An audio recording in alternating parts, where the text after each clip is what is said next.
So, Mr. President, before I begin my remarks, I was just watching the Today Show. That's why I was late. And they have a surprise neighbor of the month. And when they come in and surprise him, and all his neighbors are there because he's such a great neighbor.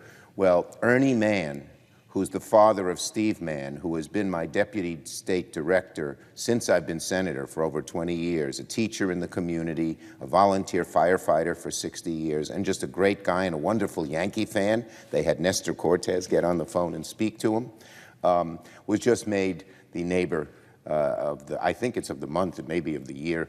Anyway, he deserves it. It was wonderful. It was beautiful to see. And so, Ernie, and to all the Mann family, including the great Steve, who's done such a great job for me, congratulations, good luck. It was beautiful. It was beautiful. Okay, now let's get to the substance of the day. Last night, by a vote of 72 to 23, the Senate agreed to advance a shell for a continuing resolution to keep the government open until December 16th and avoid a needless government shutdown. As my colleagues know, government funding runs out Friday at midnight, whereupon a partial shutdown would begin if we do not act. We must work fast to finish the process here on the floor, send a CR to the House, and then send it to the President's desk before the clock runs out. With cooperation from our Republican colleagues, the Senate can finish its work of keeping the government open as soon as tomorrow. There is every reason in the world to get to yes, and I would look forward to working with Leader McConnell to make sure we can do that and not bump up into the Friday midnight deadline. I urge my colleagues on both sides to work with us together to speed this process as quickly as we can through the floor, especially since the CR contains many things both parties support. I'm talking about billions in disaster aid, to help communities in Kentucky, Louisiana, Alabama, Texas, Alaska, and Puerto Rico battered by floods and disasters over the past year, as well as help for New Mexico to recover from its worst wildfire in state history. We must also renew the FDA user fees for the next 5 years to prevent the slowdown of the review of innovative drugs and medical devices so needed by our people, and prevent thousands of workers, good, hard-working workers who help approve these drugs and make sure they're safe, from being furloughed. And crucially, we must also approve critical emergency aid for the people of Ukraine. Over the past few weeks, it's become clear that U.S. assistance has made an enormous difference in helping Ukraine defend itself. I want to salute President Biden. He's done a masterful job in helping the Ukrainians and leading us. But the Congress, in a bipartisan way, has gone along in the past with you, not only gone along, enthusiastically supported help for Ukraine. I certainly enthusiastically support it, and we have to continue. The conflict in Ukraine is far from over, and our obligation remains to help them however we can beat the brutal, nasty, vicious Putin.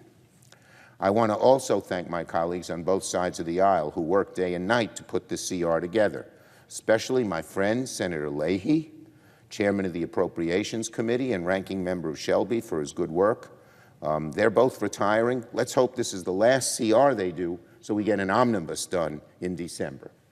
I also want to recognize all of my other colleagues on the Appropriations Committee and in the Senate, and all their great staffs who have worked hard to make sure we don't have a needless shutdown. 20 months into the Democratic majority, I want to take a moment to highlight the many, many accomplishments we've secured in this chamber. The most in recent memory. This is one of the most productive Congresses we've had in a very long time. And we've worked hard every step of the way to improve the lives of the American people, to help those in the middle class stay in the middle class, to help those struggling to get into the middle class, making it a little easier for them to get there. A few months ago, for instance, after the tragedies in Uvalde, Buffalo, and so many others, the Senate came together on a bipartisan basis to break the grip of the NRA and pass the first gun safety bill in 3 decades. It was the first gun safety bill since the Brady Act I was proud to author as a member of Congress 30 years ago. It took 30 years to get some real progress made, but we did, and we have to continue. A few weeks later, we passed the largest expansion of veterans' benefits in a generation to help veterans suffering from cancers, lung diseases, and other ailments stemming from toxic exposure. Again, it was a bipartisan bill, Senators Tester and Moran led the way. It was a really good bill, and thousands and thousands and thousands of veterans who risked their lives for us are now getting the help they always needed and deserved. And as Ukraine fights for survival, we strengthen NATO, again bipartisan, by adding Finland and Sweden to its ranks, sending Putin a clear message he can't intimidate America or Europe. And as the Chinese Communist Party continues to continue its drive to outcompete the U.S., we passed the CHIPS and Science Act, the largest manufacturing, science, and jobs bill we've seen in decades, bringing jobs back to America in high-end manufacturing, in research, to keep us #1 on into the 21st century as the leading economy, free and democratic in the world. Our efforts, of course, culminated in the crowning jewel of them all, the Inflation Reduction Act, a groundbreaking bill that will lower prescription drug costs, lower the price of insulin for seniors on Medicare, help Americans save on energy costs with the largest clean energy investments in American history. I'm so proud that my caucus stuck together in getting this important bill done. We needed every vote, we got them. And that's only what we've done since June. Over the past year, we've enacted the first infrastructure law in decades, the largest, biggest infrastructure law in decades. We revamped our post office, finally, and put it on a good track. We reinstated VAWA, Violence Against Women Act, after years of trying. We finally declared lynching a federal hate crime after a century of delay, and unanimously ended forced arbitration for sexual harassment and assault in the workplace. And then, of course, we have confirmed over 80 qualified nominees to the federal bench, including Ketanji Brown Jackson as the first black woman ever to sit on the Supreme Court. Roughly 3/4 of the president's nominees have been women, 2/3 people of color. One nominee at a time, we are making our federal bench a better reflection of our great country. Mr. President, all of these accomplishments will echo for years in the lives of the American people. They were hard to get done, especially in a 50-50 Senate. And while we've gotten so much done, there's a lot, certainly more, we have to do. I've always said, from my first days as Majority Leader, that Democrats would be willing to work in a bipartisan way to get things done whenever we could. But of course, on such important issues like climate, when we're unable to find common ground, Democrats will hold firm in our defense of our values and show the American people the choice before them in the coming election, as we did in the IRA. Sadly, since the overturning of Roe, that contrast has come into sharper focus than we've seen in years. One example is Arizona. For decades, overturning Roe and eliminating the right to choose has been the North Star for many in the Republican Party, for most, it seems, orienting much of their legislation, their candidates, and their nominees they elevate to the judiciary.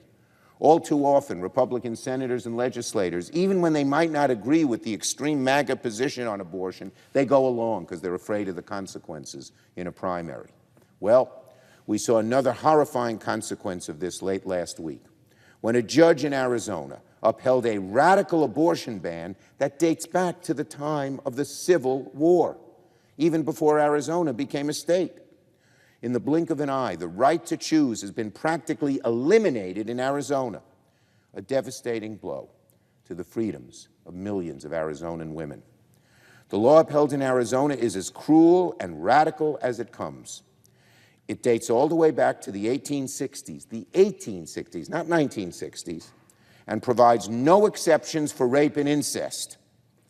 It tells a young woman raped or subject to incest, you have to carry the baby all the way to term. You have to carry the fetus all the way to term. That's terrible. That's terrible.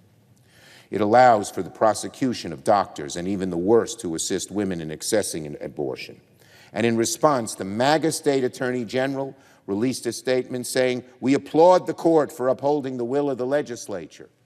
1860s. 1860s.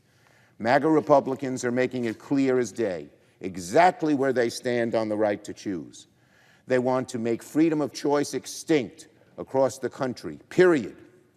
The Arizona ruling is hardly the only example of Republican state legislatures in places like Indiana, South Carolina, many others that have already introduced or enacted restrictions, with few exceptions, for rape and incest. And look, at the end of the day, this isn't about states' rights, despite what Republicans have claimed. This is about getting rid of the right to choose in its entirety. If anyone has any doubts, look no further than the national ban that was introduced right here in the Senate not 3 weeks ago.